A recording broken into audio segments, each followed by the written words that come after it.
Hey guys, in this video we are looking at the Olympus SP-720UZ. Is this still a relevant camera in 2025? Now, in terms of when this first came out in 2012, this was a very, well, one of the things that drew me to it was the fact that it did video in full HD, which is 1080, which at the time was a really good, well, really strong thing. Obviously we've moved on in the world, and we're now at the stage of most people's phones now obviously do 4K video recording. But you know, in terms of video recording, 1080 is still a good, you know, in terms of recording. I mean, if you go on most iPhones, your other type of video recording will be 1080 if you're not recording in 4K.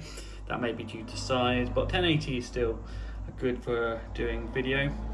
In terms of the actual camera itself, it does 14, you can see on the top there, it's got 14 megapixels. So you can see on the top here the different types of modes that we've got. So we've got a normal picture mode, and where you can really adjust all the settings one by one. You've got an automatic mode. You've got a scene, which, to be fair, I do use a scene on this camera quite a lot. You've got a magic, a beauty for like if you're doing portraits. You've got a panorama, and the 3D, I don't really, I mean, it's I think it's more of a gimmicky thing. It doesn't really do much, if I'm being honest, the 3D it's on there. But you've got more information on the, if we go around there, in terms of the actual lens. In terms of it's an optical zoom, and then you've got the information there for those of you that are interested in that side of it. But they're really basically promoting at the time on this camera the zoom that it had on there. But yeah, since obviously 2012, cameras on smartphones have come on a long way, and also in terms of cameras in general have come on a long way on there. But I suppose is this still a relevant camera? It depends how, I suppose it depends your budget really, in terms of how much you are wanting to spend on a camera on there. I mean, if you go on eBay and you type this particular model in, you can see around between, probably at the minute, between 50 to 100, depending obviously like the condition on there of these particular cameras. So it depends on I mean, if you're going in for like a newer camera, you obviously would have a bigger, I'd imagine you'd have a bigger budget, so you wouldn't be going for one of these. If you're going for like a little travel camera and you don't want to just use your phone, then this, and you don't want to spend a lot of money on it, and you can find one secondhand in good condition, then yeah, this still holds its weight really. Still can get some really good photos on there. If I turn it on from the back, so in terms of the dials, you got your different settings here. You've got some physical buttons, and you've got your record one there. On my one, you've got the zooming in and zooming out.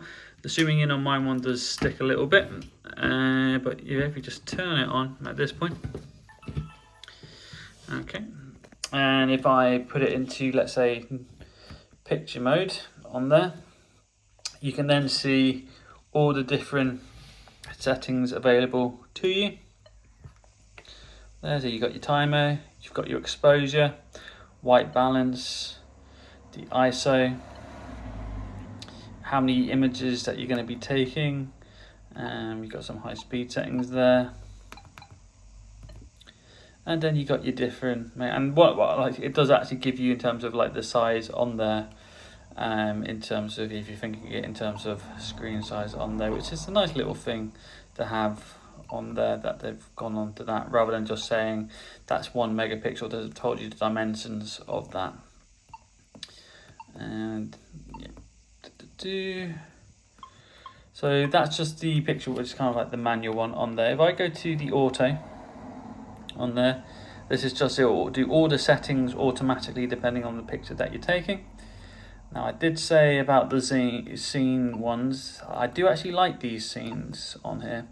So I don't really use portrait. The one that I really like is this landscape one, because it really makes, as it says on there, the blues and the greens do really pop when you use this particular mode on there. So you don't, when you take a photo on here, you don't really need as much editing if you're doing a photo with this particular scene mode. If I go back to it, so the others, you've got a night scene, a night and a portrait, sport, indoor, candle, self-portrait, and we go on and on. So yeah, those are all these scenes. The 3D one, which I say is a bit gimmicky, don't really use. The panorama, don't really use that one. I did a photo of it once, it wasn't very good. And then if you go to the magic, that's really these are all the different settings you've got on there. The dramatic one's okay, and I'd say the sparkle, there you go, the sparkle one's also quite an okay one. All the others never really used on there. And that's the beauty ones are like portraits on there. So those are the different settings on this particular camera on there. In terms of what so if I go on there, you've got like a picture and you can see the quality on there. So if I zoom in a bit, you can see we go right down in good detail on it. So zoom out, you can see good detail in this image as well. And if I zoom all the way out on there, you can then get a directory in terms of navigating through your different pictures as such on there. So I go into that one, in this one, or you can just use this so you can see, you can see that I've used different settings on this. So this one was used with the scene settings of the landscape, and you can see it's made it appear completely different, where this one was just done on the picture one. So completely different. This one's got more white balance to it. This one's really trying to make the colours stand out more on there. But yeah guys, if you guys have any obviously questions regarding this particular camera, obviously you can put them in the comment section below. But yeah, if you've liked this video, hit that thumbs up, and yeah, this has been Ignite Oscar.